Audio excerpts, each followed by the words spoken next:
سلام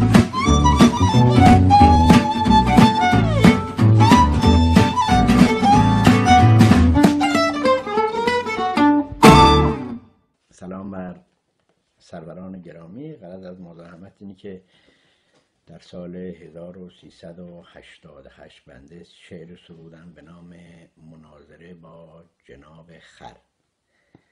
چند سالی میبینم که این شعر در جاهایی، البته نه در همه جا، در جاهایی به نام ایرج میرزا منتشر میشه. بنا به درخواست یکی از دوستان، یکی از شاعران طنزپرداز کشورمون، از بنده خواستن که این شعر رو بازخوانی کنم و برای ایشون بفرستم و ایشون طبق معمول گذشته که این کار میکردن از این مسئله دفاع کنن که این شعر متعلق به بنده فیروز بشیریه و هیچ ربطی به مرحوم ایرج میرزا نداره.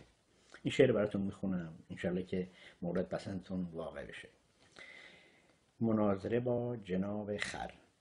روزی به رهی مرا گذر بود، خوابیده به ره جناب خر بود.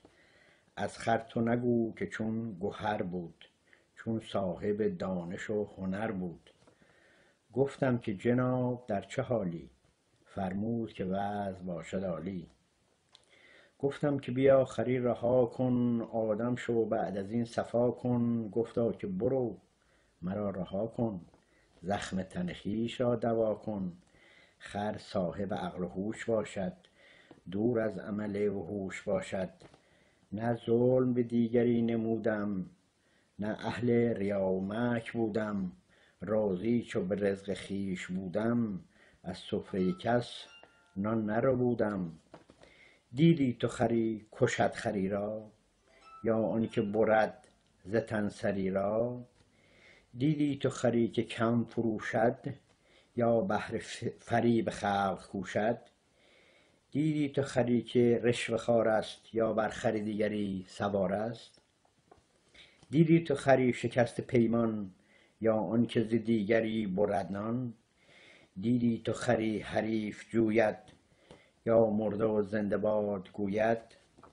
دیدی تو خری که در زمان خرهای دیگر پیش روانه، یا آنکه خری ز روی تزویر خرهای دیگر کشد به زنجیر. هرگز تو شنیده ای که یک خر با زور و فریب گشته سرور. خر دور ز قیل و قال باشد، نارو زدنش محال باشد. خر معدن معرفت کمال است، غیر از خریت ز خر محال است. تزویر و ریا و مکر و حیله، منسوخ شده است در طویله. دیدم سخنش همه متین است، فرمایش او همه یقین است. گفتم که ز آدمی سری تو، هرچند به دید ما خری تو.